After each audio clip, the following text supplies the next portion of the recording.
Where do I go? What will I be? It's who I am. What will they see? Maybe I pray, yeah. At the end of my days, yeah. What will they say? What will they say? What's up, guys? Welcome back to episode 13. I'm just going to start right out the gate, and say this is not the episode to listen to if you're on your way to church, if you're on your way to Chili's with your wife for a nice romantic evening, if you're on your way to grandma's house for some baked goods and some Sunday brunch. This ain't that. I appreciate you guys listening, but I think sometimes it's knowing when to be in the right place at the right time. And this just stuff we're talking about today is just not that. So hide your kids, boy. Anyways, going through, Buzz Bissinger wrote The Mosquito Bowl. And can I just say how awesome reading is, though, too? Like, how reading, man, like, I feel like everyone's reading the same stuff on social media. Everyone's reading the same trash, essentially, and consuming the same things. So our mind's all working the same. What if we just read a book? Like, what if we just read a book and challenged our mind to think differently? And so, anyways, that's my public service announcement. Read something on some paper, you know, or a Kindle too, I guess. But just read, because it's awesome. And I wish I would have done it earlier. Anyways, I sound like a preacher today. But So going through Buzz Bissinger's Mosquito Bowl. He's the same guy who wrote Friday Night Lights, another book you should read.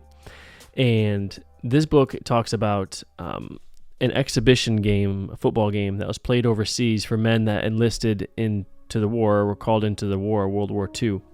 And there's so he goes through that game, but then specifically talks about the Battle of Okinawa. And how this all plays in. And so there's 65 men that played in this football game. Just to give you a little backdrop, 65 men played in this game, right? 56 of them. Let me get my numbers right. So we're not spewing any fake news out here. 65 men were listed on the roster for this exhibition game, totally meaningless game of soldiers who had played football. 56 of them played college football. Most of them played high school. 16 of them had either been drafted by the pros or received offers. A lot of them turned down the pros because the pros wasn't paying out like they are today. 5 had been team captains, and 3 of them were All-Americans.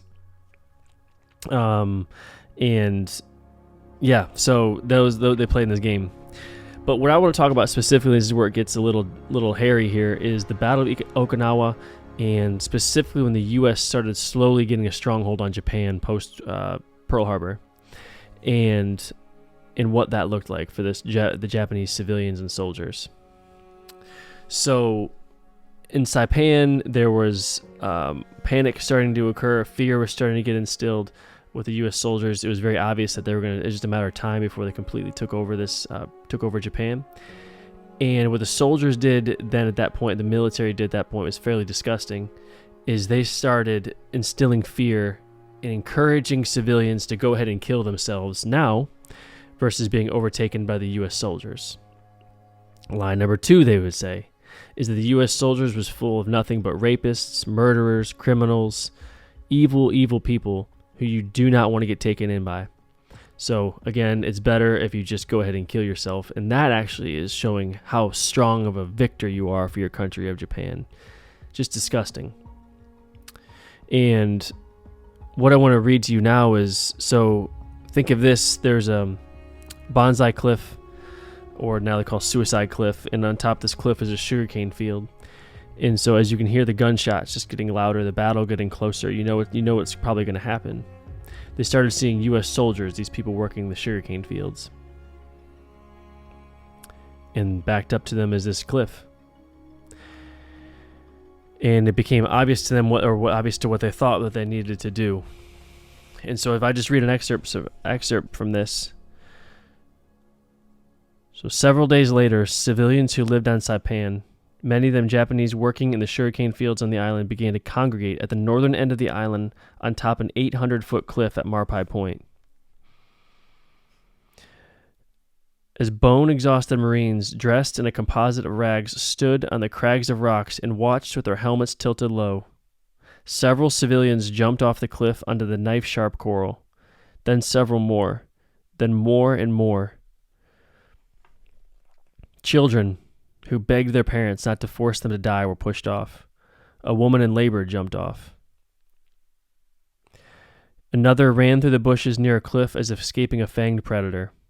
She stopped to make sure the coast was clear, then made a final dash for the edge and jumped. Like a lumpy sack flung overboard from a ship, with a Marine there even to photograph it.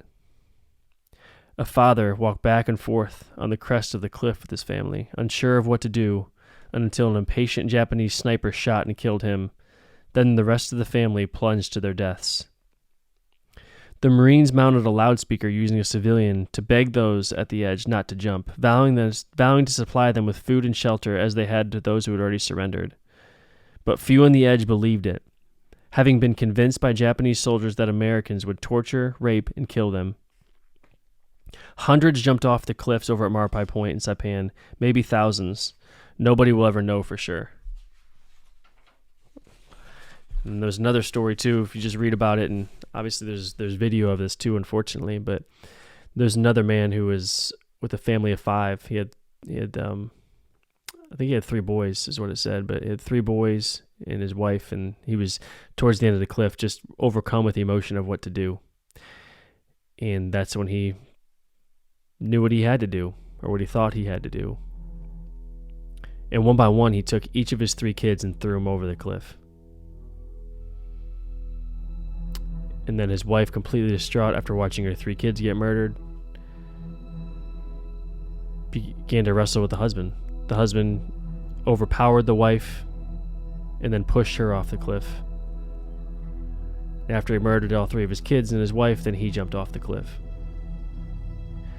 You see, these are just regular people who are just completely overcome by emotion, completely overcome by circumstances, and what they thought was going to happen. They estimate that over 9,000 people committed suicide during this time, during this wave of time. 9,000 people. And what's even more disgusting, and you don't ever hear about, is the people who didn't commit suicide. Some of them stayed in their homes. Well, door by door, day by day, Japanese government and soldiers went to each of these houses, found out who was there, made sure everyone's in the house, shut them in the house, locked the doors, and then threw grenades in the house and murdered the entire families. It was forced suicide for a lot of these people.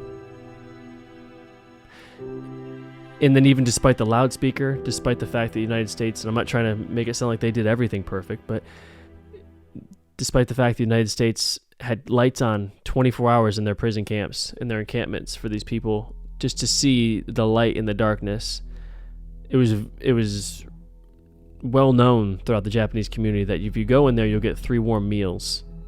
You could see these camps at night, and many of them still wouldn't go. Some of them even disemboweled themselves in their homes if they didn't jump off the cliff, if they weren't murdered by the Japanese government suicide. And what's even crazy on top of that too is the executioners and the Japanese government who did these things. A lot of them committed suicide as well. The Japanese declared it a victory for you to do that versus the disgrace of having to surrender. There was one light in the darkness. Speaking of that too, other than the actual light, there's a guy named Guy Gabaldon. He was a soldier for the United States.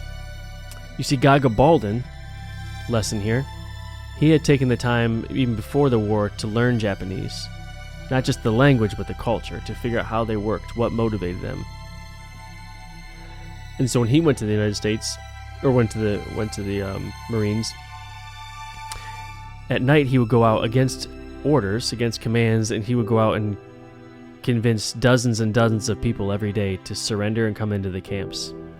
They estimated Guy Gabaldon saved 1,000 people by convincing them into the camps. I mean, he had to convince them. He knew their language, though, and he knew what the other side thought and how they thought and what made them tick.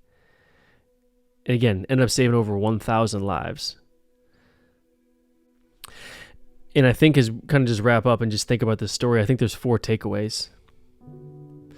But when do we get so caught up on our own side that we don't even bother to listen to the side that we disagree with? We almost identify ourselves by those who we disagree with, by those who we agree with. Look at our country. Look at all the ways we divide ourselves. Not just by skin color, but Republicans, Democrats, Libertarians, individual. Mask, no mask. Vaccine, no vaccine. Athletic, not athletic. Are you an influencer? Are you not an influencer? How many followers do you have? How many followers do you not have? We identify ourselves so much by those who we divide ourselves with. And the funny thing is guess what's coming? 2024, baby. Another election. You see, there's people who are sitting here right now who don't plan on it. No one's sitting here right now, but they're not planning on saying, hey, you know what? I'm going to lose my damn mind come 2024. I'm going to hate high school friends that I haven't seen in 10 years, 15, 20 years, 30 years.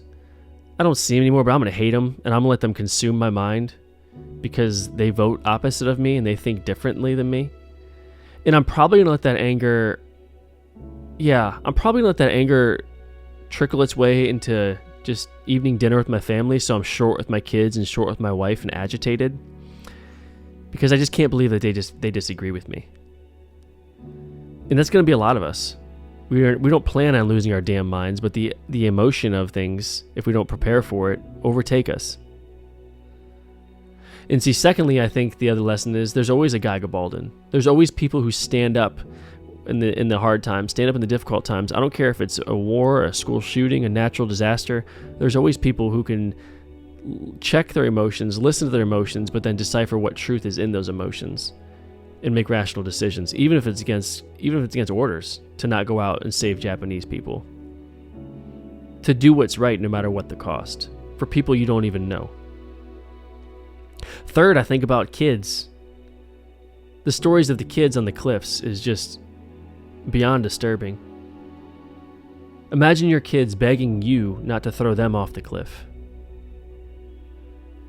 Imagine your kids just begging you to not get so angry over trivial things. Imagine your kids, again, just begging you not to murder them, not to commit suicide.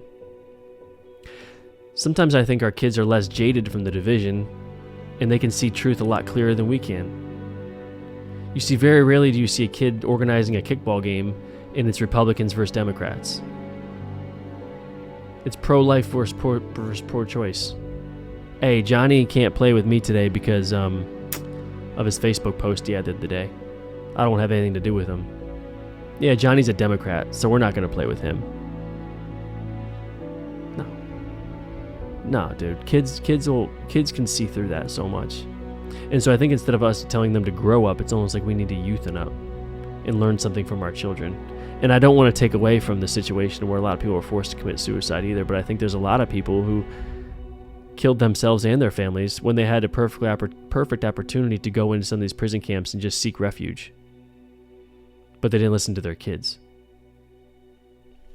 And last, I think about application for us is, what if the thing that we're absolutely terrified to do is the very thing that can save our life?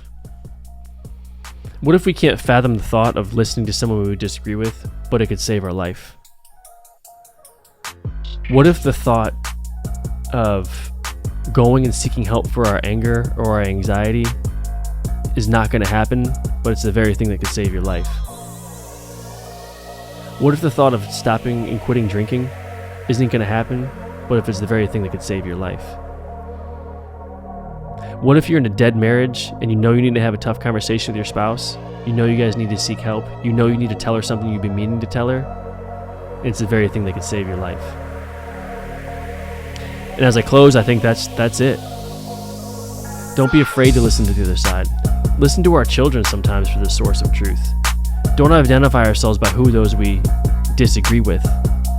Be able to sort through the bullshit in life and see truth amidst the emotion, amidst the panic. Because fear and panic are going to sell in the streets. But let's be men that rise above that, can see the truth and fight like hell for it.